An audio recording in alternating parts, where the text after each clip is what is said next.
అండి ఈరోజు chicken curry గురించి తెలుసుకుందాం. చికెన్ బాగా కడుగుకొని కడాయిలో వేసుకొని ఉప్పు పసుపు ఆనియన్స్ వేసి ఉడికించుకోవాలి. తడిపోయేంత వరకు ఉడికించుకోవాలండి.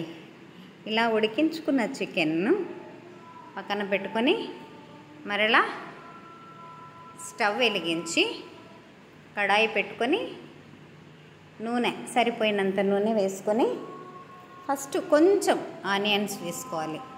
ఆనియన్స్ వేసుకున్న తర్వాత కొద్దిగా అవి వేగుతూనే అల్లం వెల్లుల్లి పేస్ట్ వేసుకోవాలండి. అది పచ్చివాసన పోయే వరకు దానిని కొంచెం వేయించేసుకోవాలి.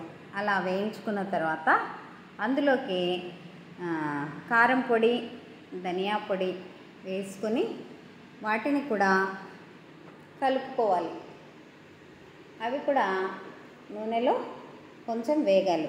అలా వేగిన తర్వాత ఇది మనం రెడీ చేసి పెట్టుకున్నామండి, కొబ్బరి గసాలు చెక్క లవంగాలతో.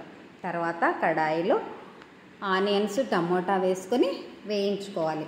అలా వేయించుకున్నాక ఈ చికెన్ని కడాయిలో వేసుకొని బాగా కలుపుకోవాలండి.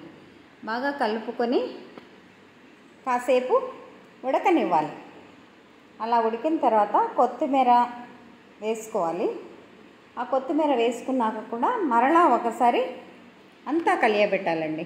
అంతా కలియబెట్టి మరలా కాసేపు ఉడికించిన తర్వాత మనము రెడీ చేసి పెట్టుకున్నాం కదండి, కొబ్బరి గసాలు చెక్క లవంగ అవి వేసి మిక్సీ ఆడించుకున్నామండి.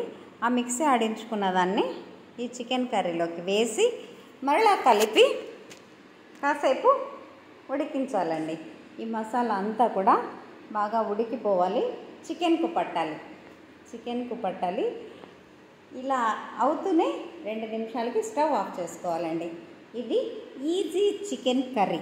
థ్యాంక్ యూ అండి. Thank you so much. ఇది కలర్ రైస్లో తింటే చాలా బాగుంటుంది. Thank you. Subscribe my channel.